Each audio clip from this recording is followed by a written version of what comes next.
here is the Morton H. Meyerson Symphony Center. It opened in September of 1989. It's a rather iconic building here in the Dallas skyline. It is home to the world-class Dallas Symphony Orchestra, as well as the Dallas Wind Symphony and the Greater Dallas Youth Orchestra. It was designed by architect I.M. Pei, who designed another building that unfortunately we can't see from here, but it's the iconic big green building. This building has several interesting features. It has very open spaces for the symphony. It is the centerpiece of this building is the McDermott Concert Hall, which is done in a European shoebox style.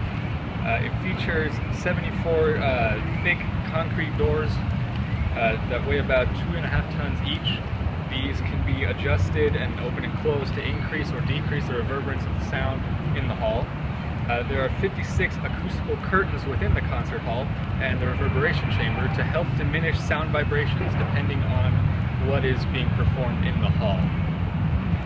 There's a system of canopies that weigh more than 42 tons, suspended above the stage, and that can be raised, lowered, or tilted to reflect the sound throughout the audience chamber.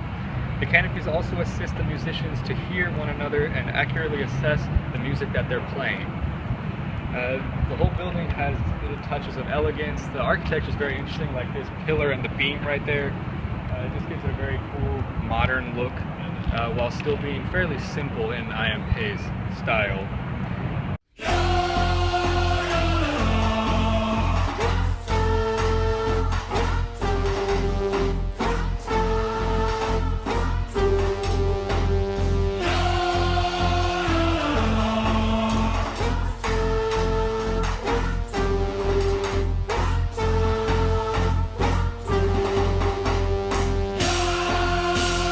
Additional generous gift from the Eugene McDermott Foundation enabled the completion of the technically precise and architecturally compelling Eugene McDermott Concert Hall, the music chamber within the Great Hall.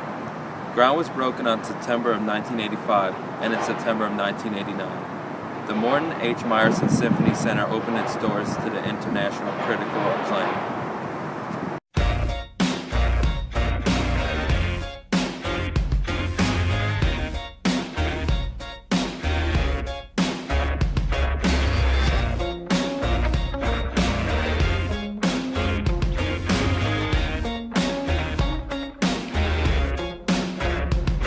Canton, China in 1917, and he's mostly known as a modernist. Studied architecture at MIT and Harvard, so that's pretty impressive. The schools aren't cheap. And probably his most well-known work is the little crystalline structure he did in the Louvre in France. And for this particular building, he's not too impressed with it because it's not, as good as he wanted it to be. There's 2 recording studios and audio recording studios in the building.